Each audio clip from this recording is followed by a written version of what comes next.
Hi, I'm Russ Camarda, an independent filmmaker and actor in New York, and in between the chances I get to do my creative projects, I love to sit down and talk with other artists to see how it is they do what they do, how they take art and use their craft to reveal truth to an audience. So in this series of conversations, you'll meet some people you may recognize, some people you won't recognize, but they're all independent artists, and we'll get in depth in a long-form conversation to see how it is they do what they do. Welcome to Art Craft Truth. This time on Art Craft Truth, I talk one of the most fascinating crafts of filmmaking, editing. I sit down with Michelle Tesoro, the woman behind projects that include The Queens Gambit, House of Cards, and Godless on Netflix, the feature film On the Basis of Sex, HBO's Newsroom, and many more. It's a cool conversation about how the film editor helps find hidden gems in the footage to build a performance and create the story. I hope you enjoy it. Michelle Tesoro. So where am I getting you from today? Are you in Los Angeles? I am in Los Angeles. Oh, yes. Geez. So you get extra credit for getting up early to talk to me. That's I wanted to do it in the morning. Well, there's two things. Is one, it doesn't interrupt the day. I'm fresher in the morning. I know this because otherwise the afternoon is like, you get me at the end of the day and it's like, what's that word? And yeah, it's not a good scene. So I always try to do things right in the morning. And also recently I've been working with people who are in Europe, like remotely. Right. So, and my assistant is in New York. So I'm like used to this, like the time zone. And I think the last 3 months I was getting up at 4:35 to try to get on calls at 6. Wow. Plus you got that vat of whatever the coffee or tea are there, so that should help out. It looks quite big. It's a bowl of coffee. That's right, a bowl. So I really appreciate you doing this. First of all, let me make sure I get your name pronounced correctly. It's Michelle Tesoro? Yes. Tesoro. Thank you. Awesome. Yeah, I don't want to screw that up. And Gabby was great. Your publicist was great enough to get us hooked up. And this is really awesome. I don't know if you've gotten a chance to see any of the stuff. I have. It's career bouncing around highlights, but it's really getting into like how you do what you do, the craft of what you do. And that's the fun part for me. So this is like super geek out for me because I've been an actor and director and filmmaker in theater and indie film and stuff for years, but the business that helps pay my bills is I'm an independent video producer, so I, out of necessity, have been an editor and stuff for many years. So this, I get to actually talk to somebody who's worked on some fantastic stuff and who's a master editor. So I get to geek out on some stuff today. So we'll talk about all that kind of stuff. So first of all, why don't we just start with where you're from originally and childhood aspirations and that kind of thing. So where are you from originally? I'm from Chicago. My parents are from the Philippines. My mom came here as a nurse for like a missionary, and she by ways of Spokane, Washington, and Idaho Falls, and then she landed in Chicago because there was a lot of people from her town who had settled there in the 60s and 70s, or actually 50s now when I think about it.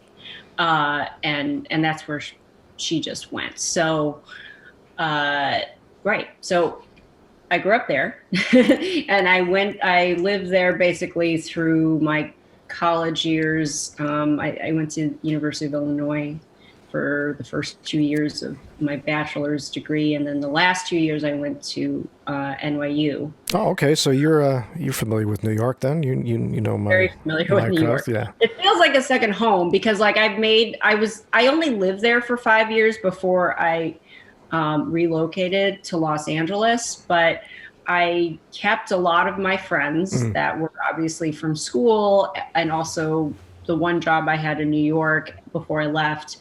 And then a lot of them also moved to LA. So it's sort of, it feels the same. And then I've gone back when the director that I work with, Scott Frank, decided he was going to relocate to New York in 2014, his projects, 2 projects after that he did, were all posted in New York. Okay. So, All right. So as a kid, is this a business you want to get into? Did you want to be in front of the camera, behind the? Did you even think about this?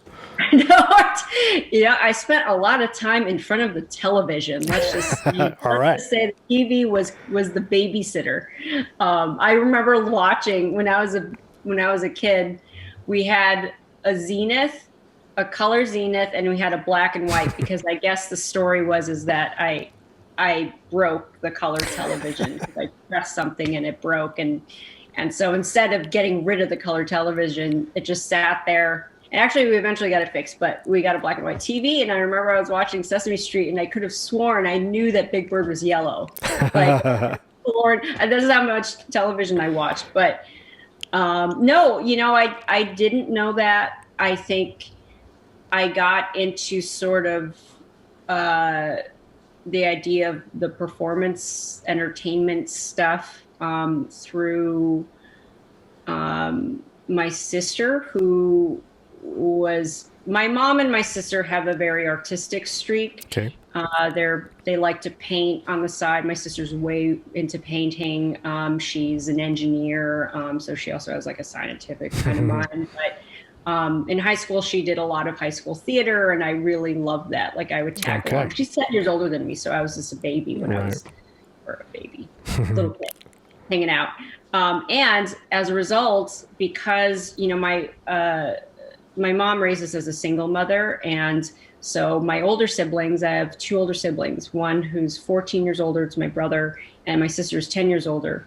So I would tag along because they were babysitting me on their trips to the movies and their trips to, so there's a lot of trips to the Biograph Theater for matinees, and they would sneak me in somehow to probably movies I shouldn't have been watching, and try to cover my eyes during the bloody parts. And but yeah, I would go backstage with my sister, and I really liked, she was on the crew, and I really liked that. So when I was in high school, I beelined for the drama club. And were you immediately crew, or were you I was immediately crew. Immediately crew. Yeah. Cool. All right. So yeah, because I wasn't really that interested in being on stage. So I was in construction crew, actually. Right. And then and construction crew for pre-production, and then I turned to stage crew. All right, so I'm going to stop you there, because I like to go off on tangents when I hear things a little bit. So this is always curious to me.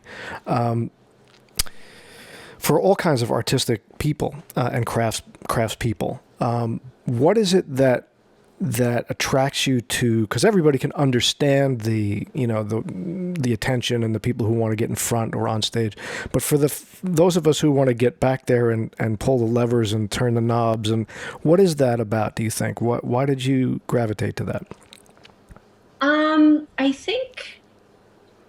I think I always really liked to know how things worked. Like, what is the odds, like what is the person behind making that work? I mean, how does it work? I think was the curiosity, right? Why does it work? Sure.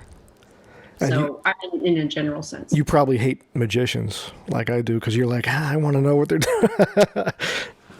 Well, yeah, I mean, I try to enjoy the moment, but you do think, how did he do that? How did he do that? How did she do that? Right. So when you're going, so I guess you did stuff in high school where you're working on crew and you're doing theater, literally, crewing stuff. At what point are you thinking that's going to be a career? Is that?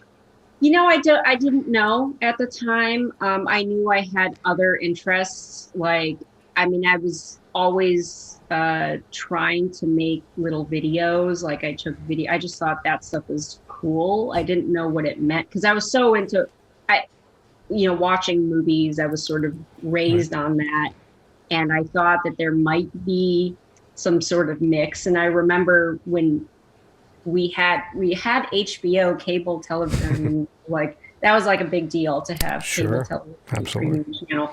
And there was a making of Terminator 2, and that just fascinated me. So I was like, whoa, that's really, where they were featuring ILM and everything.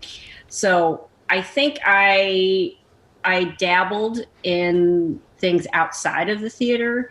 And I think because my background was a little bit in theater, and I like to write, I like to paint, any kind of printmaking. Like I played a lot of musical instruments Oh, really? when I was, yeah. But I mean, yeah, when I was 5, I was, we did the piano thing. Then I played the flute Wow. when I was around 10, and then I switched to the cello at 12. Wow.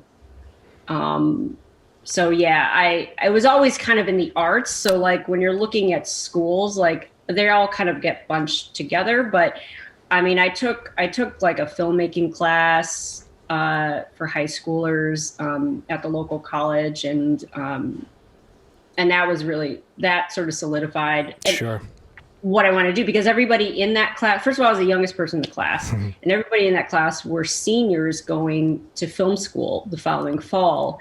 And so they really influenced me in terms of, oh, I could go to school for this. Right. And what would that be like?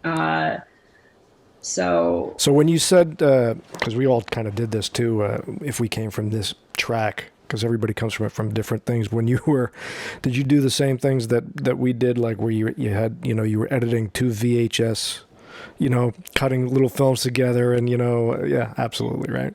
yeah, there was like, so actually the reason why I had access to it is because the TV video classroom that also was a studio was adjacent to the theater backstage. Aha, there you go. So it was physically there, and it was always open. And the teacher who was our director at school in the theater also taught the video class. That's great. So, I would just go in there, and yeah, we learned the tape to tape. I can't tell you what the deck was, right? what the deck was, but it was tape to tape, Right. reel to reel. And then it was, they also had like a live feed. Oh, where that's you cool.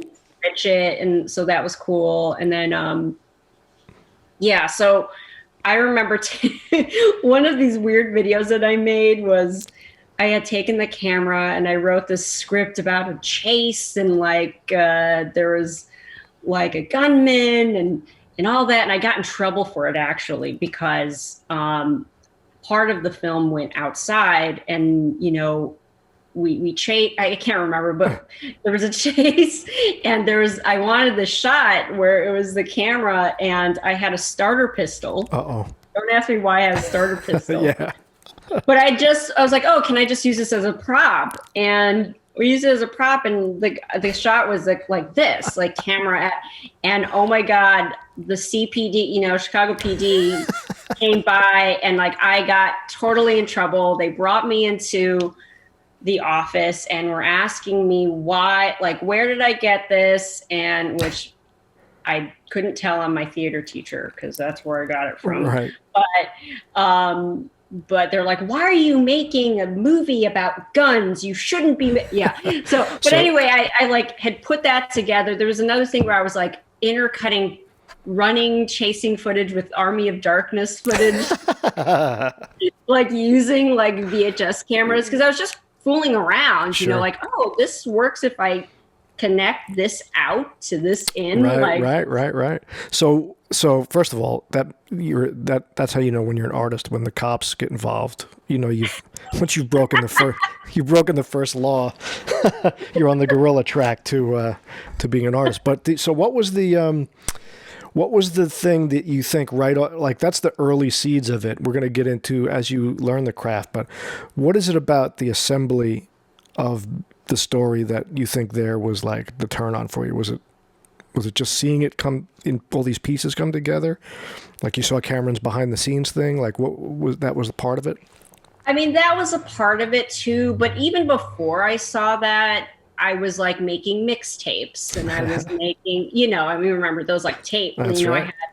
that was the first thing that I had to my mom was going to match me if I raised through allowance money and various other things, this tape to tape, A Cassette. and B Right. dual deck like boombox, right? Right. And that's how I made my mixtapes. You know, I'd take a tape and then make a mix, and actually I would exchange it with friends. And so like the editing of music, and also like I would even, you know, I had my best friend, she's still my best friend now. We would record ourselves, like just, I don't know what, you seem to have a lot to say when you're a teenager. Absolutely. So in your chat, we would talk, and then I put music. So it was like this montage of things. So once I got the video camera, it was just, this other third dimension of putting images together. And I think at that time, I really I wasn't super interested in telling a story per se. I think I was just interested in the visuals. Okay. What were some of the, like you said, they took you as a little kid, but as you got older, what were some of the films and things you liked? You know, it'd be interesting to see the kind of styles of things that you liked as a young person, and then as you got older, the visual stuff you liked. So I told you earlier that my sister would take me to the movies, right? Yes. So the one movie that made an impact, and I'm sure she took me to other movies, but I don't quite remember them, but she took me to see the Untouchables. Oh, there you go. When I was 7. Nice. Nice. So I don't think she was actually allowed in there either, but we saw that, and I do remember just the baby carriage and this cutting back and the music to just like soft music in contrast to a violent image, right? And how interesting that was. And then I think, I mean, other than watching My Little Pony when I was a kid, but that sort of is a good contrast. But later, when I was in high school, that was the age of Hal Hartley, and like I love that movie Trust, and also, I mean, Tarantino was huge during that time. I mean, I saw his movies at the Three Penny, you know, and those really kind of blew my mind. Those kind of movies. The movie Smoke was something that was in. I mean, it was black and white, and it was sort of poetic. Yeah. Right. Yeah. Right. So, all right. That's interesting. And what's funny about that Untouchable sequence is that's such a classic sequence that was borrowed from another sequence, right? Didn't he steal that shot sequence, that whole carriage thing from? I think so. Yeah, that's like a re-edit of a classic sequence. So you're seeing images being put together right off the bat from. It's not just My Little Pony. You're seeing masters putting things together, and I mean, yeah, because even during the day, I mean, I love to cut class. It's just one of those like rebellious things that you do. But when we were young, and school was out early enough. You can get out of school early enough. You could catch the matinee. So, and at the time, you can go to the matinee. I think at the time I would go to Webster Place a lot and Biograph through Penny, but it was like $7 to see a movie. Right. Yeah. And normally, and then at matinee it was half price, whatever it was. So, I mean, I remember sneaking in to see JFK. That's a long run. Yes. Wasn't that like 3 hours? It's pretty close. Yeah, it's pretty close. But that blew my mind too. And I mean, I saw it when it was in theaters, so I don't know. I had to do the math on how old I was. Yes, I mean, the Hank Corwin's way of editing, that really affected me. Sure. I didn't know what it was. I just So when you decide, when you're eventually going to go to school, are you going to school to be a film student, or is there an editing specific thing? Like how does editing kind of take over your track of life there? So, I mean, I guess I was more conscious of the craft that I was going to choose. I didn't initially want to be an editor. I think I went into it wanting to get into camera. I think that's the way a lot of it happens. Yeah, I don't know. There's not too many people who want to be an editor right off the bat, and then you're like, this is pretty cool, Yeah, which is basically how it started. Like I was in camera, and then I think, well, what's cool about the way I did film school, which in hindsight was better than if I had gone to NYU as a freshman, is by the time I got to Tisch, I had done all my gen eds, and so I could focus. And so I took classes in all the different fields. I took producing class, I took documentary class. Then they make you take some prerequisite beginning classes, which, was camera and learning like beginning Avid editing or whatever. Right. So I just remember being in the camera class going, okay, this is interesting. And then we did our first practical. I was like, oh, this is too much like being in theater again, like backstage where I have to manage people. Right. Like I didn't feel like I was being creative in the way that I liked. So I think by taking the other classes, like specifically the documentary class and the Avid editing class, that I knew I was more interested there and I was better at that. Why specifically the documentary class? Well, because you had to sort of bring in a project and cut it together, and that was sort of an easier way to get footage. Like some of the classes kind of all worked together, and I had a project that kind of I could cross class use, but I think one of the class, it was sight and sound video, where you had to follow a street artist or a performance artist, and I met one, or a friend of mine, my cousin had a friend who was a performance artist, so I followed him and I did a little documentary on him, and I just saw how if I edited it differently. I mean, that's just when I just sat down and go, oh, wow, I can tell this story, or I can tell this story, right. or I can do it this way or that way. And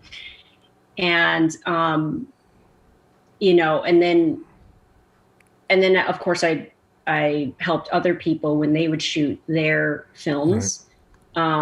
I would edit their films and I saw the difference. Sure. And it was still fun. So, I think it was a really good place to kind of dabble in everything. And well, that's the cool thing about, and we'll get into that as we get a little further, which is what a lot of people on the outside, the civilian world, don't understand about what you do. Is that's where things happen. That's where performances are built. That's where stories are told.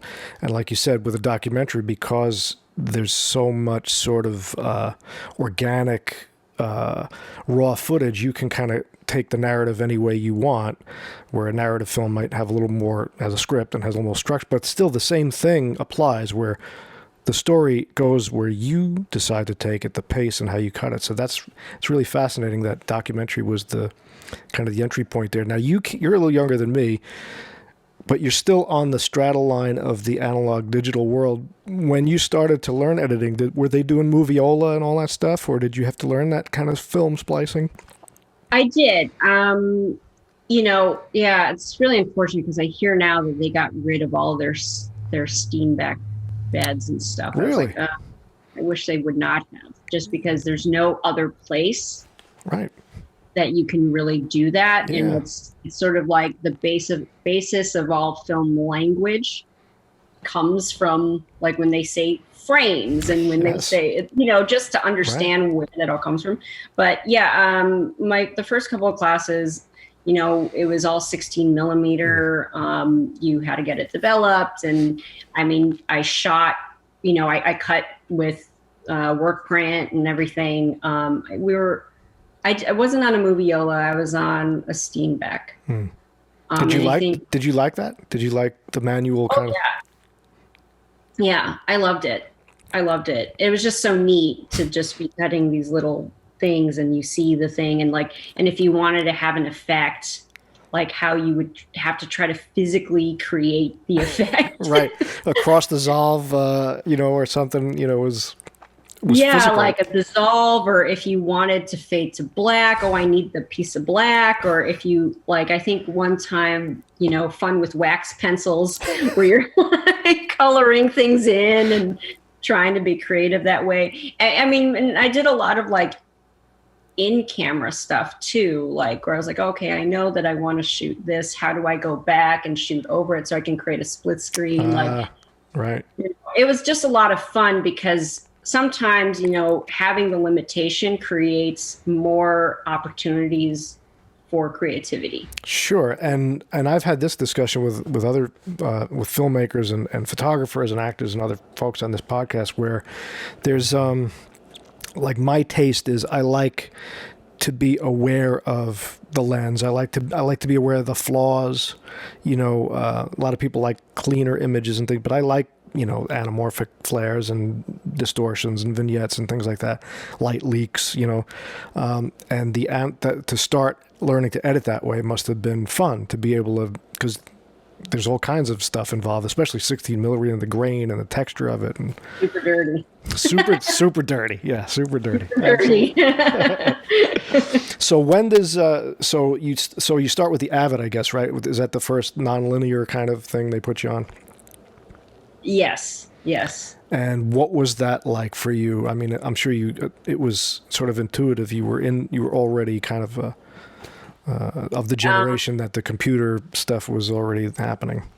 Not really. I mean, well, yes and no. Okay. I mean, I think, Avid and any tool of that nature is a language. Yeah. So, and I think at the time I actually was learning both Avid and Final Cut Pro because they both were out, and I had taken an After Effects class that they were using After Effects and Final Cut Pro. So I was learning all these different things. So, but I didn't grow up with a house that had a computer in it. Right. So my language had only been maybe, my proficiency was only maybe about 2 years old, right, by the time that I got to doing it. But so it wasn't super intuitive, but I think because it was a new language anyway, I took it all in as it was. So, which is how you have to learn a language. You can't impress them on it.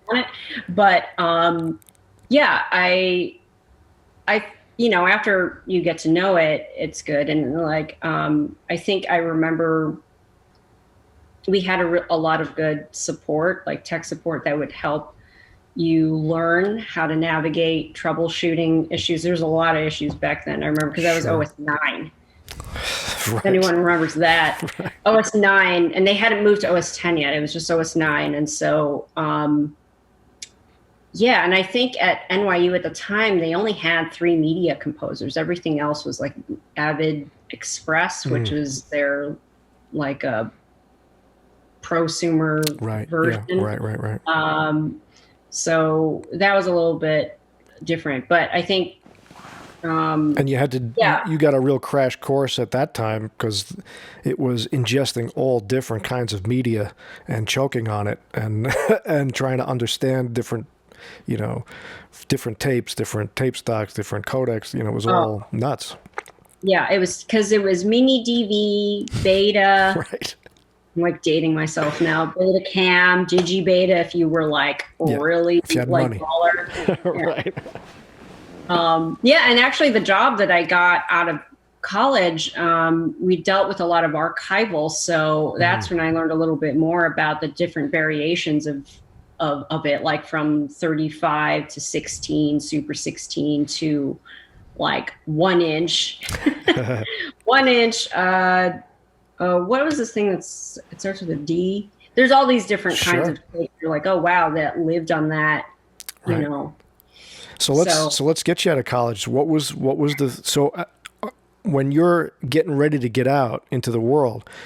Is it at this point you're like, okay, this is what I'm going to be? I'm going to be an editor, or okay? Yeah, I mean, I figured that out after the first year at NYU. So by the time I started my senior year, I already knew that that's the direction I wanted to go. All right. So when you get out, how did you get work how did it happen? How did you start getting gigs? So I graduated in 2001. So if anybody remembers that time, but I was in New York in 2001. Yes, indeed. And, the job market already was not great coming out. and obviously after September 11th, it was even more bleak. But I think the job that I was in was something that I was doing part-time while I was in my last year of school. So I basically said, oh, I'm just going to stay here and, create a position for myself. I mean, they had the position, and it was fine. It was just convincing them, and it wasn't really a hard convince to make me full-time there. So they were really nice. It was a record company, a music publishing company, actually, Abco Music and Records. And Jody Klein was the one who hired me, which is funny now because he's a producer on One Night in Miami. Wow. Finally did that. But anyway, it was a nice place to work, and I was very lucky because it had benefits. And I remember the rate that I worked at. I laugh at it now just because it was so low compared to where I'm at now. But like, I just remember going, I'm gonna write this down. We literally did that. We did the sliding number. Yeah. Just lift up the tab and nod if you say or nod or not. But yeah, I mean, it was just a great place. It was small, and it was video editing. That's what you were doing. So I was a film and video librarian. Oh, all right. I was Abco, as a music publishing company at the time, they own the publishing rights and some of the master rights for the Rolling Stones from 64 to 72. They own Sam Cooke still. At the time, they owned Phil Spector's collection. It was a huge collection. Sure. So they had a whole library of not just footage that I believe they owned of performances, but also it's like music licensing. If like in a movie you have a usage, like that would be in there. And I would have to, my job was to keep that organized and archive it. And as new commercials and new things came in, to organize that and be like an archivist. So I imagine you were, I mean, it was a good job with benefits, and they dealt with her right there. But I would imagine there was a creative part that was still looking to happen for you as a creative editor. It was sort of limited, although to their credit, because they knew that I could do that, they made some work for me.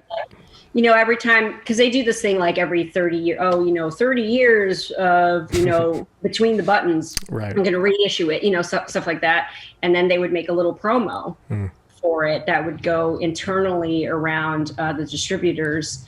So I would cut those and make those. And then we did like a music video with Fatboy Slim. That was all animation of Sympathy for the Devil. So cool. I did that. Oh my gosh, I haven't talked about that in years. See, there you go. Yeah. We're going to dig it all up. Yeah, like DVD extras.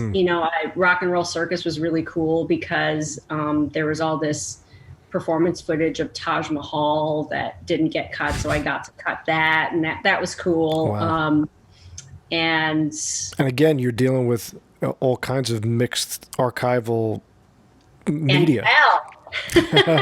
Like not just different kinds of media, but different speeds and with an emphasis on music. There was always this emphasis on music. So yeah, I mean, I had that there, and I think at the same time I was doing little projects with my college friends, because it wasn't the type of job that I was working 12 hours a day. It was like a normal 10 to 6. Right.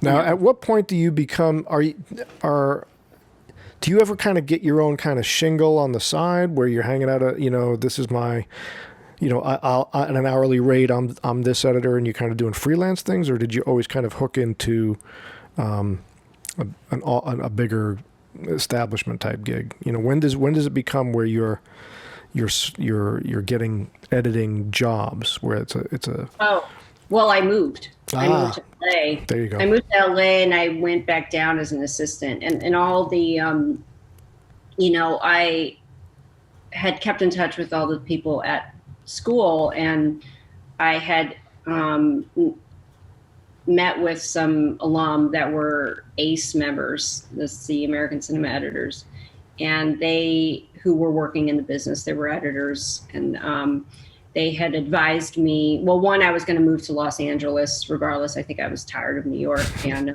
a lot of my friends were moving, so I moved, and they were like, "Oh, then you have to get into the union. This is what I advise you do." I applied for the ACE internship. I didn't get it, but I was able to do their workshop. I met a bunch of people through there, and so I knew if I wanted to do that, like what I'm doing now, Right. that I had to begin as an assistant editor, and I was totally open to that. So So, that's when so I started formally. all right. So you get to LA. So explain to folks what an assistant editor does. Which I mean, I guess you're loading and logging and things like that, right? I mean, what do you guys do? Well, yeah, boy, at the time, it's gosh, doesn't it change, Yeah, right? totally.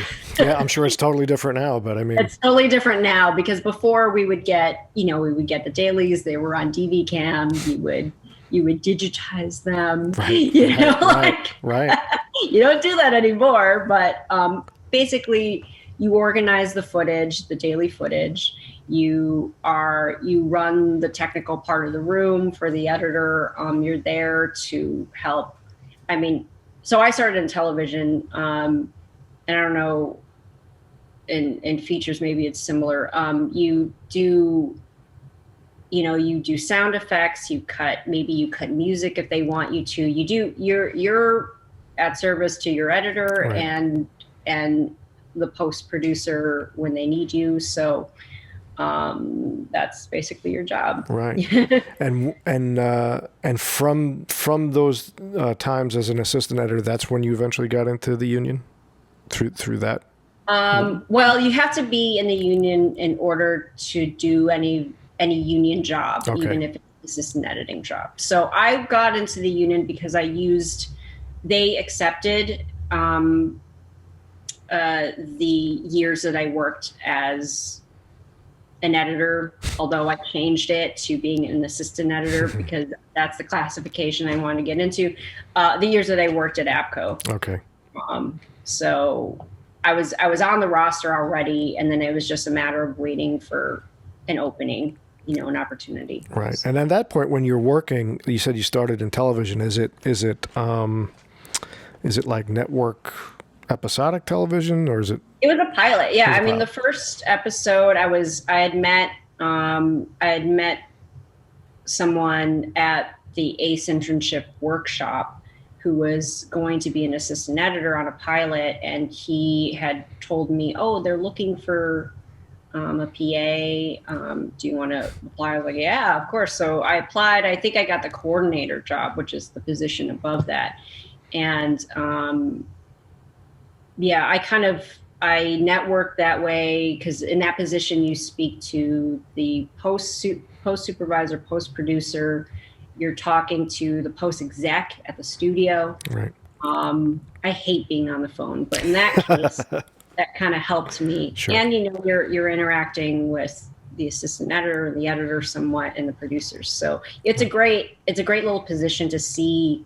Be a fly on the wall and see how it all works. And like very many other, pretty much everything else in this business, from every angle in front of and behind the camera, the advancement and the route is different than the civilian world in a lot of ways. It is all kind of, who do you know who can do this? I talked to this one. It's building circles and referring and building relationships and stuff. Sure. So when you're working, were you working with editors and kind of learning what they did? Were there mentors early on when you were saying, "Oh, this is all right, so that's the gig I want, let me see how they do it"? I mean, I would say, so on that project, on that project it was Lori Jane Coleman. And, it's just interesting. I got like just an interesting view of like how she runs the cutting room, how she worked. And then when I eventually worked for for the next editor and the next, they all had their different ways of working. And, and what's cool about TV, especially when you're starting out, is you get to meet so many different people because there's generally more than one editor on a project, so your sort of your network is wide. Right. You can make a good impression at one time, right? So let's go off on that tangent a little bit. You talked about ways of working. So you saw different ways that they all kind of did things differently, and we're going to get into kind of how you do it. What are some of the, examples of things like how you set up a room and how you decide to open the project and attack it? Like, what things did you see that were different? What things do you like? What are some of the preferences in how you do it? Well, I remember this one editor I worked with, Peter Frank, who I loved working for him. He was so cool. He's also a musician. He was the one who encouraged me to take up the cello again because he himself is a cellist. So, but he worked a normal day, and he was really fast because he kind of already knew how the thing was going to come together. And a lot of that was just thinking in your head, how's it supposed to come together? Mm. And then also, because, the other thing assistants do is at the time you're cutting all the previously ons, at that. Oh, okay. I got you. Right. The little recap. 1 minute recap. Right. Yeah. 1 minute recap. So, which is a great way to learn how to cut. And I remember he would tell me, and I still use this to this day, is, what does it sound like? What's the audio? Keep the audio going. What is it? And then that'll help you kind of build the visual too, Sure. So that really sort of impressed upon me. And then I think there's another editor I worked for, Ron Rosen, who, which I stole this from him, but he he organizes his dailies in such a way where everything's lined up, and we call it a pull sequence, but everything's lined up, every setup for a certain amount of lines. Mm-hmm. So you just put all the dailies together that way in script order. So it gives you a really good kind of overview of the footage that the director shot, and where they might want it to go. Right. You start to see a vibe or a pattern. Right. Yeah. And in the context of a cut, right? Versus watching just dailies as a roll. Right. If I had all the time in the world, I would do that first while drinking coffee, and then I would do the pulls and watch it like that. Right. Because it's a different view, right? Yeah. But nobody has time for that. But yeah, that was a cool method that I picked up. Well, it's interesting that you said the sound thing. I don't do what you do, but I've edited a whole bunch of stuff over my career, little independent films and features and things like that. But one of the first things I learned was that the ear doesn't blink. So it's like the visuals are moving by at 24 or 30 frames a second, and everything. But that sound of it, if you can find particularly when you're doing montages like that, or music videos or something, that really helps, if you can lay down that soundtrack first, and then you'll know kind of where the pace of the visuals go, right? Yes. I mean, especially if you're dealing with voice. Now, obviously, if you don't have any audio in there and it's supposed to be right, not that, then you have the footage tell you what the rhythm is. But which I've grown to, because I think in the beginning they tell you, okay, cut to music, whatever, right? But after a while, it's like, I don't want it. It's too insistent, and it may not be the vibe that you want, and the footage may be telling you something else. Right. So I think I was able to take those training wheels off. Yes, absolutely. So let's get you to to the big chair. When do you get that? What's the first kind of where you're the editor of the project? And is it television? Is it film? Like, what is the first thing where you're an editor? You're the editor. Well, that would have to be when my buddy Ron, who I spoke of earlier, left the show, and I took over his rotation on a show called Swingtown. Okay. So, although that was the first time I was really getting paid as one. Like, that's official. Like, I had an official bump up from the union. I had to pay like the due for an editor. Like, I was officially an editor. So yeah, that happened in 2008. But before that, I had done like little stuff, sure, where I was already in the chair. Right. So when that moment came, I was more prepared than I think some people are. Right. So what's sort of the, because we'll get into some of the other stuff you've done. You've done like limited series stuff and feature stuff, obviously, and we'll mention some of the really cool projects you worked on. But for television, especially at that moment, what's the sort of the process, like the layout of it? What do you get? Who's communicating to you? Is it showrunners? Is it directors? Like, what's the feed? What's the conveyor belt of that job?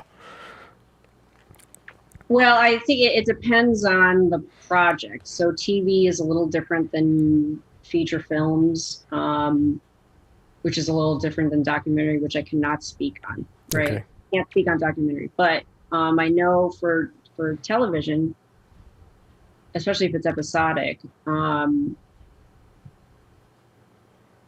Sorry, repeat the question again. Basically, like what's coming to you? Is the footage is coming to you digitally, obviously, and then is it a bunch of notes? Is a director coming in and sitting with it? Is it like, what's that process like? Right. So you get the footage per day, and depending on how many shooting days there are, you won't necessarily see the director until they're done. But the conduit for information should be, not always, it depends on how good of a job they do, is the script supervisor. Okay. Script supervisor is taking notes and supposed to be the communication between the director and the cutting room, and tells you everything you need to know about the footage. The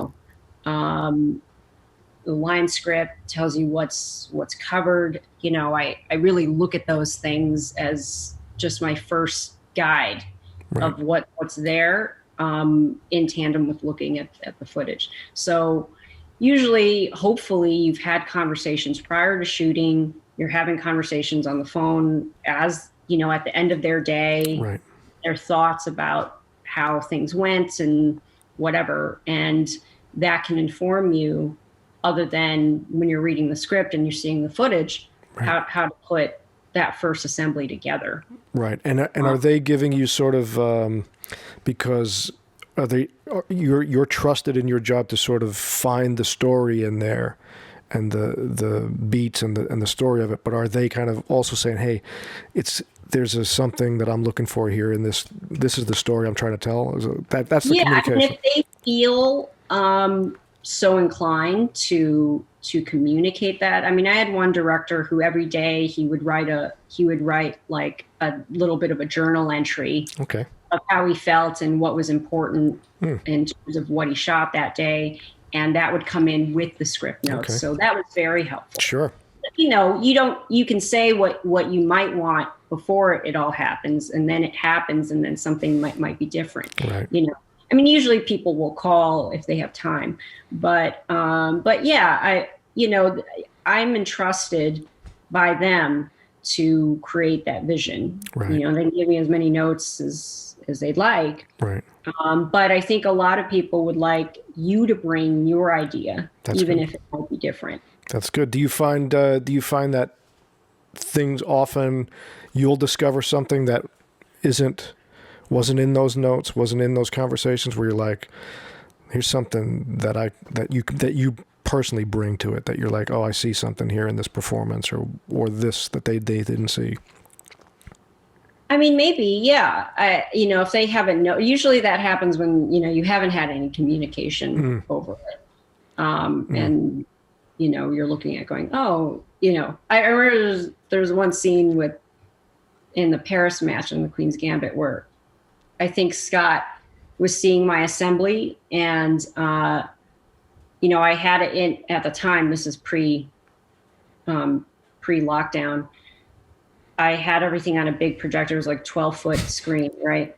So he's watching it, and there's a shot where it pans dollies from the display board, a profile of the guy moving a pawn from the display board, and it goes to her, and it comes around, and he's like, and you see like a little bit of a tear forming, and then later in the sequence, the tear drops before he's like, I never saw that. Wow. That's great. I was like, really? But also is very subtle, but on a big screen, sure. And obviously when he's looking at, the screens are a lot smaller in Video Village. They're not a big, even like a 45, a 42-inch television screen. Right. And that's the thing about the medium of film in general too, is, a performance can be happening 5 feet from you. And, just like I said, the camera doesn't blink either. So, you could miss it literally sitting there as a human being, and the camera is going to get it. So all those little things that actors do are just absorbed by that. I mean, you want to try to find little things that they may not, know about. I mean, they're not always going to be there. Like maybe they've sent a B camera or a second unit crew out to shoot textured shots or just establishings, and they never see that footage until it's in dailies or something. So it's up to you to kind of sift through all that and find the little gems.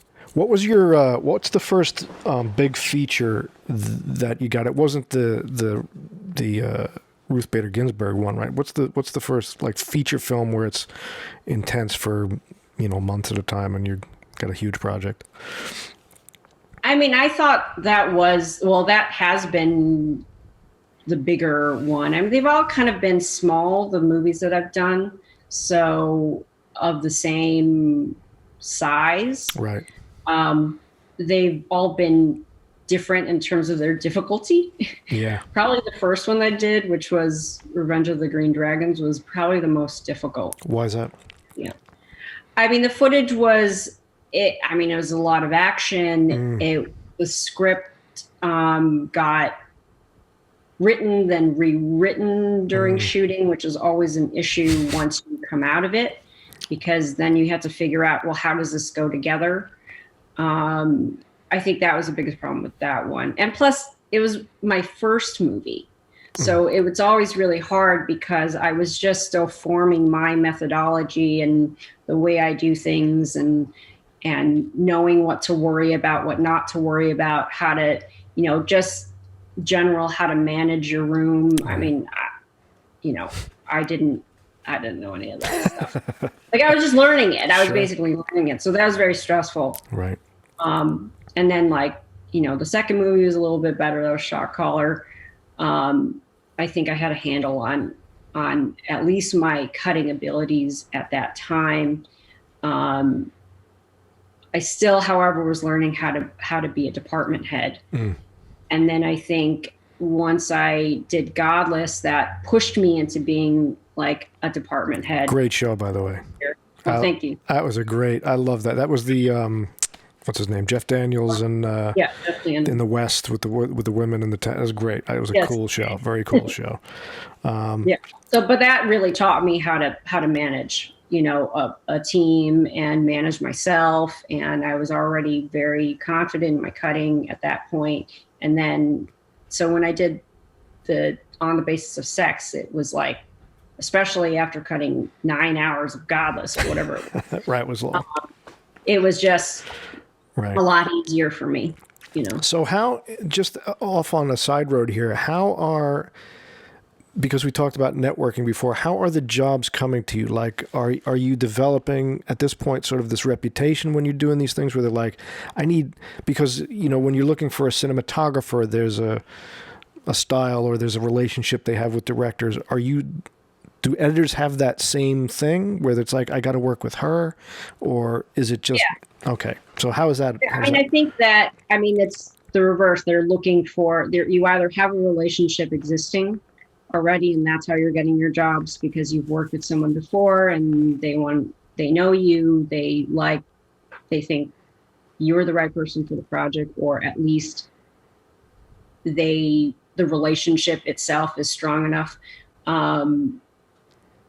Or, if it's a new relationship, they're looking at your body of work or who you've worked with, and trying to match it with their own style, right? What they want it to be. Gotcha. So. And in something like a Godless, that was a limited series. Did they do that like an episodic where there's different directors for every episode, or is it one director the whole way through? No, that was a one director the whole way. Okay. That was Scott. And that was one director and a one editor. So that was me all the way too. Okay. So one editor, one DP. I mean, we basically shot a movie, like yeah. One movie, yeah. Right. One long Lawrence of And I imagine you're in LA and they're wherever they are, right? Or where they shoot that thing? No, so they shot that all in New Mexico, right? In and around Santa Fe, and because that was after Scott had moved to New York, New York had started offering this post-production tax credit. Post was all in New York, so okay. I was the only LA. No, me, the sound editor, the music editor were the LA people, and we relocated to New York for that, and then the assistant editors, the post staff. Wow. They were all New York. Wow. Go where the tax credit is. Go where the money is. Yeah. People do. That's right. That's what people do. But yeah, so we were there, and that was quite a ride. And I was on that for a year. So it's very similar to what we did on the Queens Gambit. Right. And that kind of laid the groundwork for how we did the Queens Gambit. Right. Yeah, because it's similar. That was another 10 or 9 or 10 episode. Six. Well, 7. Was it 7? 6 to 7. Yeah. Another great show. Awesome job on that, by the way. That was another very, very cool surprise. That was one of those little gems that came out of nowhere. That was neat. We'll talk about that in a minute. But you also did. Trying to think of all the other cool TV shows that I liked. The stuff that you did. Godless was one. Did I see you did? Oh, didn't you do? Kevin Spacey and what the fuck? Oh, House of Cards. Yeah, that was House of Cards, right? First season, I did the first season of House of Cards. That was cool. That was very interesting. I remember when, me and one of my mentors, Sydney Walensky, we both had interviewed for the job, and I remember he said to me, well, what is this going to be? This is going to be on the web? Are we going to be up for Webbies? Like, what is this? Like, he didn't really get it. I was like, no, this is because at the time that was not. Yeah, Netflix was a whole new world original. A whole new run. I was like, no, dude, this is going to be big, Sydney. We got to be a part of this. And he was like, all right, kind of reluctantly. That's so cool. And on the basis of sex, was that an HBO thing? I don't remember. No, it was it was Focus and Participate. Okay. It was a movie, and how did that come into your life? So the director for that film, I knew 2 people on the film. The director, Mimi Leader, who I worked with a while back on Luck. We did. I did her episodes on Luck, and she did one that aired and one that didn't air. I knew her, and she reached out to me to do it. And then I also knew one of the producers, Jonathan King, who at the time was at Participant. So yeah, that's how I got. And how does that relationship work on a feature? Is the director, like, in other words, for everybody on the outside, we always get the stories of Thelma and Marty Scorsese and like this. What is that relationship like for you on a feature film with a director?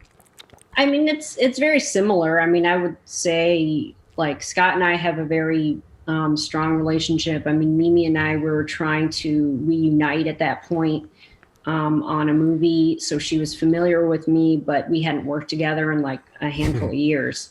So, but it was still familiar, Right. and it was good. We had a really good relationship. And is there a language, like a story language, that a shorthand you develop where it's like, look, I need this to be this, or you're just delivering things and they get it right away? Like, how does that interaction work with a story? Yeah, I mean, it was very similar. I mean, she used to, even when we were a lot, if she had a problem or she was worried about something, she would call and say, hey, I don't know, can you put this together and just see if it still works or something.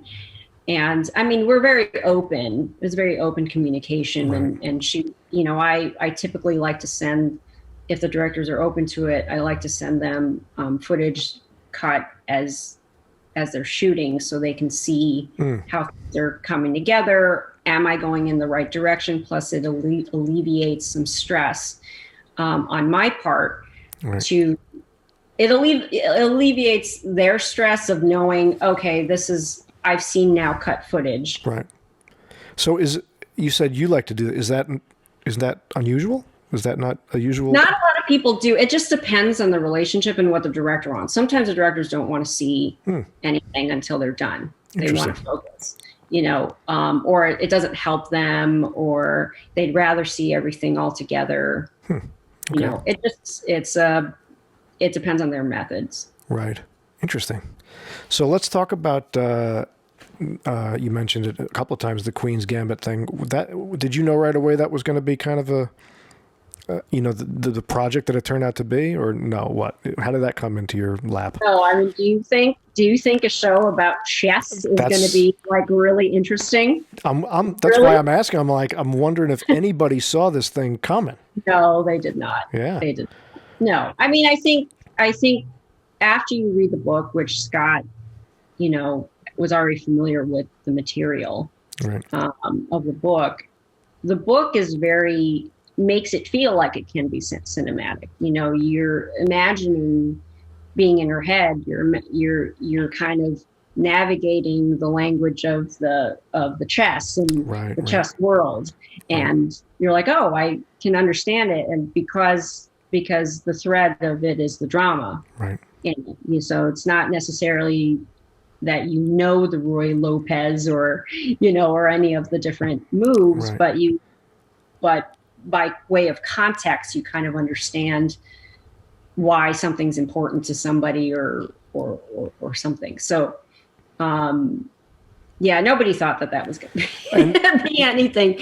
And as far as the actual structure of that thing, how much of what you did, how much of what you brought to that became that sort of thing? Like you said, a lot of it comes out of her head, and it's an interesting edit. Is that all kind of laid out for you? Is that written out in the script that way, or are you bringing ideas where it's like, what we could do here to get the effect you're looking for? We could do this or that. Like, what is your I mean, it's a little bit of everything. Okay. There were some things that were prescribed in the script, and certain ideas, like the ceiling chess, that were already kind of baked into the story that was in Walter Tevis's novel. Things like the split screen sequence, or the way I may have cut the display board during the Paris match. These are all things that came out of me in post. Right. So the answer is it's a little bit of everything, right? Because Scott's writing something, then he's going to his chess consultants, and Gary Kasparov and Bill and Bruce Pandolfini, and they're telling a story with the type of chess that they're saying they should be playing for this scene. Right. And then Meisler is telling the story of how they're going to shoot it, and then I'll come in at the end with yet another layer of an idea. Do you play chess? No. So, all right. So, because there's some of the more intense dramatic narratives of that there's no dialogue. It's the action of the interaction of the chess match. you got to kind of know what the hell's going on, I would imagine, right? Like, I mean, I know what's going on just to get the because pace of the thing. yeah, but you just have the feeling of what, essentially what it is it's a question and a response. Right. It's responses back and forth. It's like a dialogue. I've sort of described it like this before, but when the chess consultants are creating the match that they're playing, you can kind of see what's going to happen, even though I don't know what's going to happen before I'm watching the dailies, right? But they're already baked into the dailies. So when I'm seeing it, and I know that at a certain point, based on the script and just by the way it feels, like I know how, I don't play chess, but I know how the pieces move. Right. I don't know how to master it, but I know the general idea, right? And the general rules. So you can tell on a board when somebody's gained the upper hand. So it's just sort of highlighting that in a way, showing reactions to that. Right. And all I can say is that you sort of feel it, and then you enhance it when you have material. Is there a particular type of edit that juices you up more than anything else? Like you said, the dragons one, the green dragons one, it was an action piece, and then this is a whole different kind of cerebral, but it's got like, do you like cutting character work, quiet pieces, actually, like what are the things that you really smile when you're like, oh, this is fun, I'm enjoying myself doing this job? I mean, I really do like action. Yeah. In a lot of ways, the chess was action. Totally. However, I'm very good at cutting drama and character drama. So what's great is when you can do both. Yes. Yeah. And it's happening at the same time. Right. So, and I find what's fun about cutting, I'm not real big on, montages and action sequences and all that stuff. I mean, I love building performance in an edit, where you're even borrowing from takes that don't go with the actual shot, just to create the moment you're looking for. I find that fun.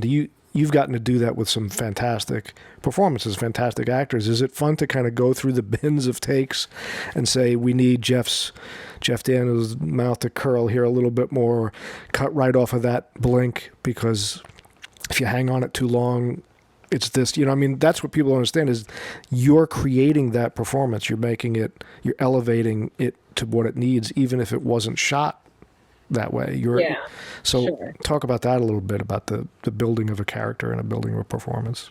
I mean, yeah, well, you have to know what the character is and who the character's supposed to be, so that you can basically sharpen focus of that. When you're cutting someone like Jeff, it's very easy. He's already dialed it in, and it's an embarrassment of riches within 2 takes. Right. So it's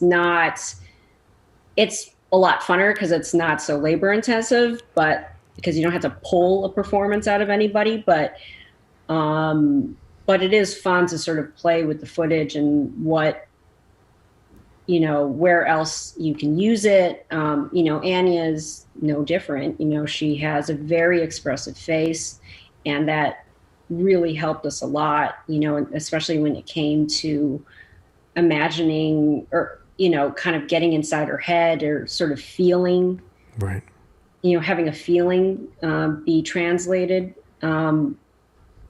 obviously also in flashbacks, being able to go in and out of flashbacks. But yeah, but just to cut a straight, when you're cutting a straight performance, and just in a dialogue scene, between 2 characters, there's the undercurrent of knowing where you want to be during that conversation, and it's not just the lines, it's also how someone's reacting to those lines, and if that reaction is important, and what does it mean if you cut to there. So always having an intention of when you're going to change, when you're going to cut. Right. and it's all based on, well, what are the ideas that you're trying to get across. Right. And you talk about the embarrassment of riches. I mean, I'm sure you've had this experience many times where you're like, God, this is such a good piece of footage, just such a good moment in performance, or such, and you can't use it. It doesn't fit the whole arc of the story. You have to take things out that you just wish you could have jammed in there, because they're just so good. But you got to discard things sometimes because. Well, sometimes you do, but sometimes you just make room for it. If it tells your story, Right. if it tells the story, Right. then everything's got to earn its place. Right. Right. So, and if it's that good, then it's earned its place somewhere. Okay. Interesting. Yeah. Well, I was just referring to sort of performance stuff, because when you have take after take that it's like, oh, this is such a great moment from this take, but this is also great. One of them is going to have to, but one of them serves the story and one of them doesn't. You know Right. what I mean? So in that case, it's the story that has to drop. Right. Yeah. Right. The story or what you need to do for that character in that moment. Right.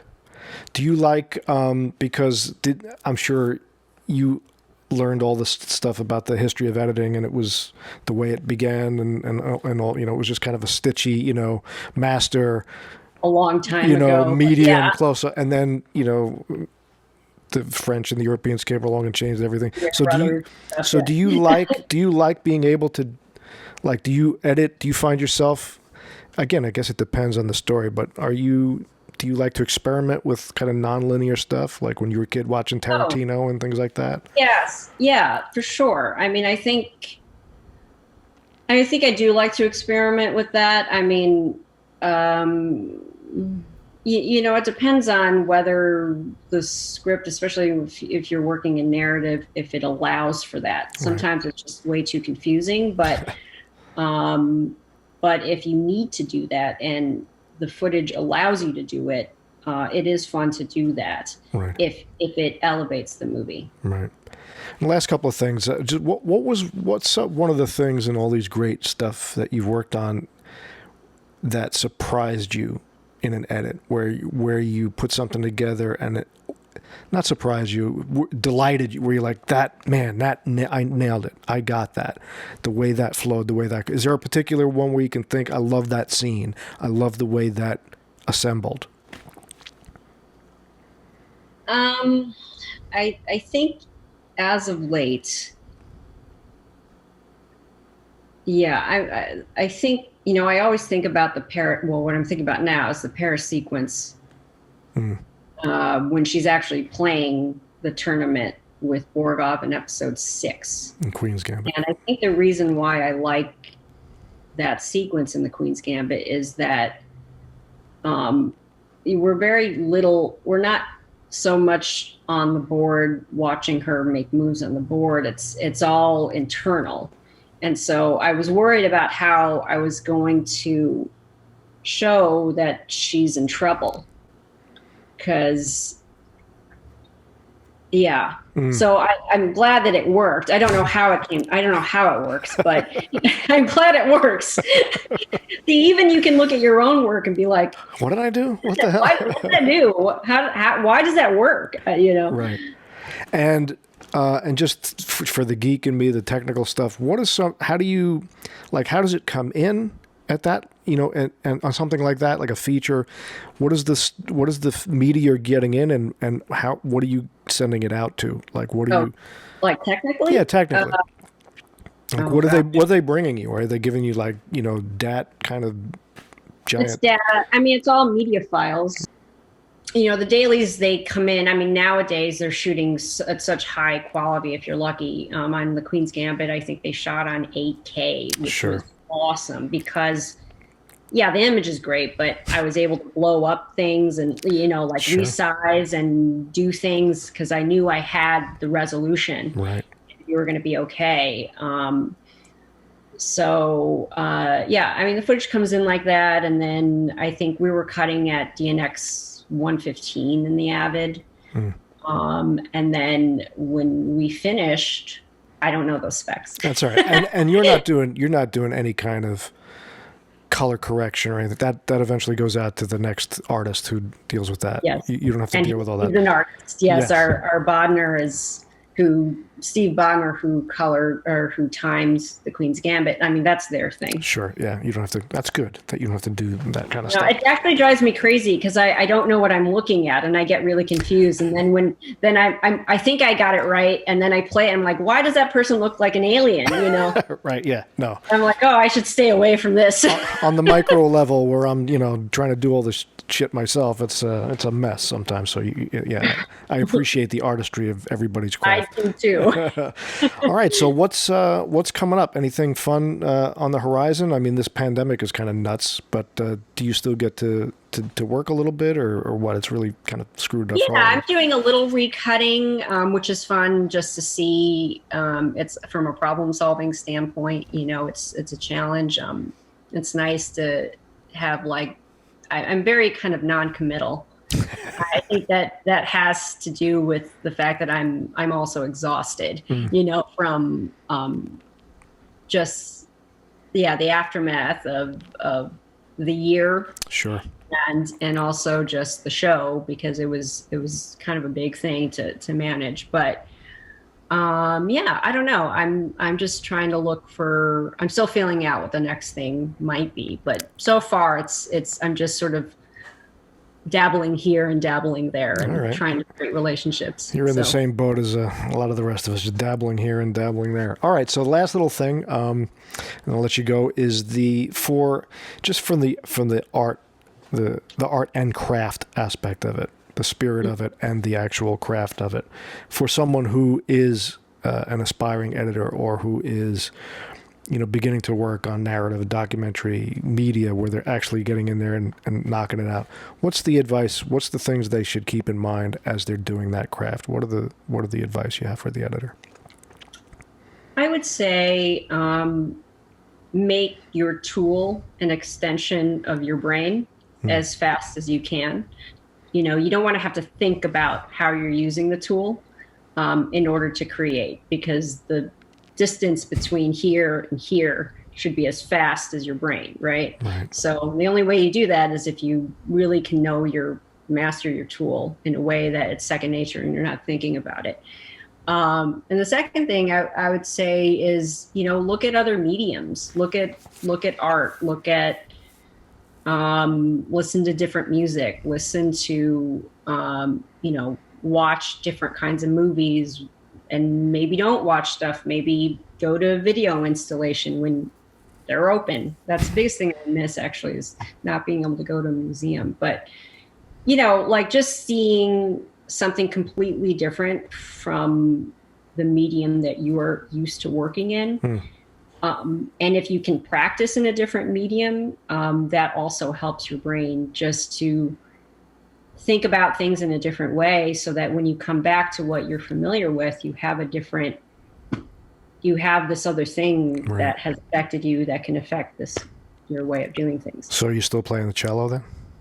Oh my gosh, I feel really guilty because I put it down for it must be 3 years now, just because I haven't found the time, but I need to get back to it, because it does help me think about rhythm differently. Right. And however challenging it was, that helps me a lot. So yeah, I got to get back to it. I'm looking at it right now. It's in the case. Really bad. And I would think, above all, just like anything, other parts of what we do, story above all.